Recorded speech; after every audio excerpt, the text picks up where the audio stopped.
All right, welcome into our Chargers Beat Writers Roundtable here on CBSLA. Alongside Gilbert Manzano, OC Register, Jeff Miller, the LA Times, and Daniel Popper, The Athletic. Chris Hayre here with you. And gentlemen, it's been an eventful offseason for the Chargers. Pop, let's start with you. Your biggest takeaway over the last 3 months? Well, the biggest takeaway is that the priority for the organization has been beefing up this offensive line, and they addressed that in free agency. They went out and they signed All-Pro center Corey Linsley to a multi-year deal, and that's going to raise the level of their offensive line across the board. When you have an All-Pro center, when you have a guy that can play at that level and anchor the offensive line, not just from a mental standpoint, but from a physical standpoint, he's going to improve all 5 positions. They went and they got Matt Filer, they got Ode Ibushi, 2 bigger guards, capable starters in this league. So that's my biggest takeaway, is that they prioritized it, they went out and they got more talent there. Gil, what about you? Yeah, I think Popper said he took my answer, so I'll shift over to the special teams. I got a couple guys there. Ryan Smith, the corner from the Buccaneers, to come over to help out. Special team ace. And I'm forgetting the last name. Kyle Fackrell. You can edit that out. But Kyle Fackrell came over from the Giants, helping out special teams. Another ace. So I think, after they really focus on an offensive line, they needed to focus on special teams. We all know how bad it was a year ago. So to get those 2 guys to help out, I think it's going to really help them out in 2021. Jeff Miller. Biggest takeaway of the offseason, fellas, they got a new coach. Let's go to the top of the list. We forgot about that already. Doesn't you guys, it seems like they hired Brendan Staley, like 6 months ago, doesn't it? Yeah. This offseason's taking forever. Like, it seems like this has been, it's really weird. It seems like it's been a long offseason already, but clearly, I mean, they've hired a really smart coach. I think everybody has figured that out very quickly, that this guy is real bright. He did great things with the Rams as their defensive coordinator. So, whole new direction. And like Pop and Gil mentioned, absolutely, they're redoing the roster. And but yeah, it starts at the top, and everything's new. And just like everybody, I mean, I think we're just excited to see what this might look like on the field eventually here. Well, guys, the 4 of us had the privilege of covering games at SoFi Stadium last season. This season, fans are going to have the opportunity to watch the games in person in Inglewood. What should they expect from SoFi Stadium, Gil?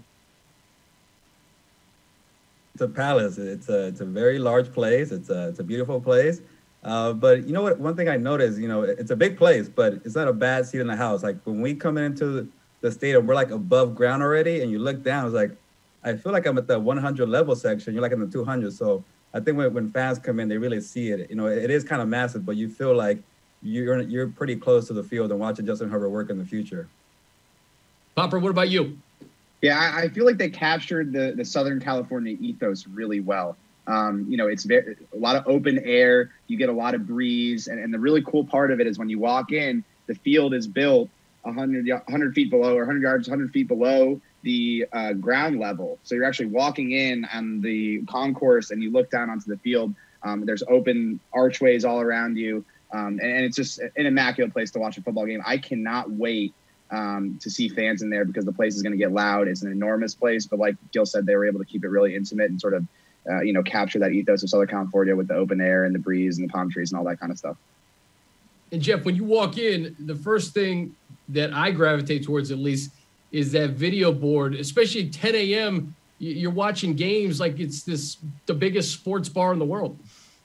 Yeah, that part of it's going to be really cool. I think there's no question that'll be a big hit right away.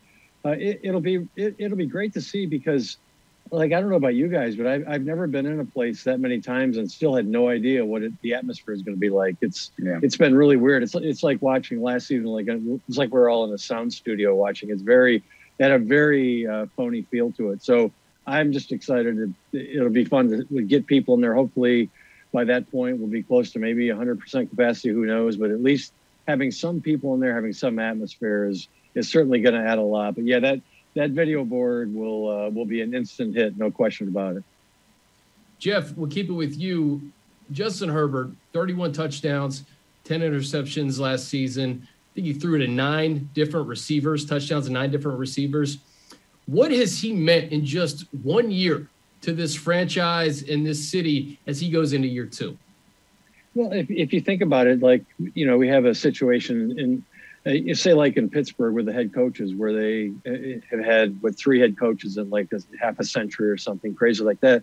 Obviously, you're not going to see that at the quarterback position, but look at the Chargers. They went from Phillip Rivers for, 16 years, and now they have possibly their next Phillip Rivers, which is, you look at teams who, how many different quarterbacks have some teams had just in the last few years. And with Herbert, they have a potential of another franchise quarterback, and to hit on one right coming out of having had another one is just a tremendous, it's a tremendous opportunity for this franchise. And I think we all agree he has that potential. Looks like that guy last year.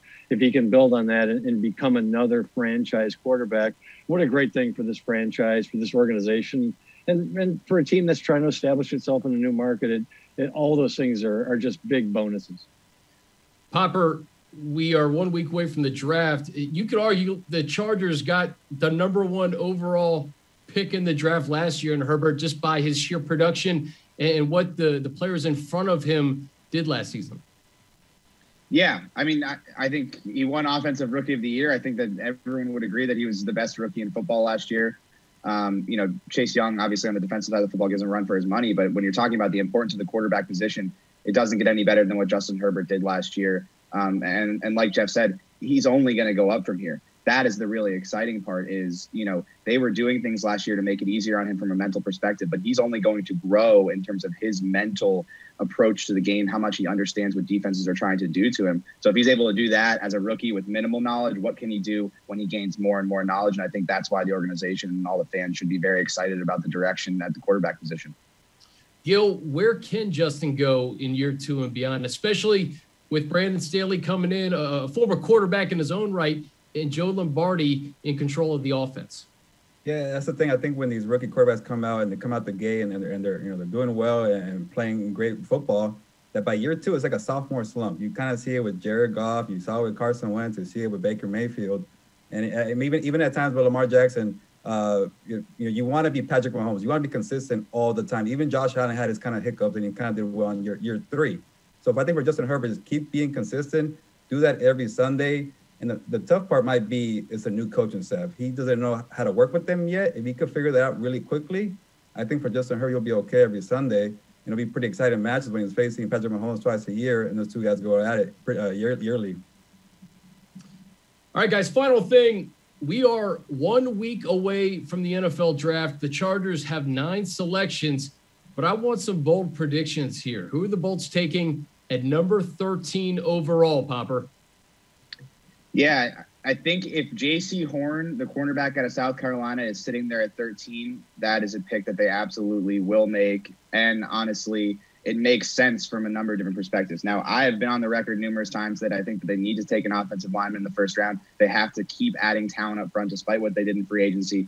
But Brandon Staley is looking for a dominant press man corner, big, athletic, can provide run support. J.C. Horn checks all of those boxes, checks all of the athletic boxes, and on-field corner skill boxes. And because of that, I think he makes a lot of sense. He's a very talented player, would be an alignment of value and need. So I think if you're looking at what the Chargers would do at that spot, if J.C. Horn is there, that seems like the pick. Jeff, I want some variety here. Outside of J.C. Horn, who are the Chargers taking at 13? Well, the one thing I will say is they need a left tackle and they need a cornerback. And those are two, not that there are a lot of minor positions in football, but those both are huge positions, and they need starters at both of them.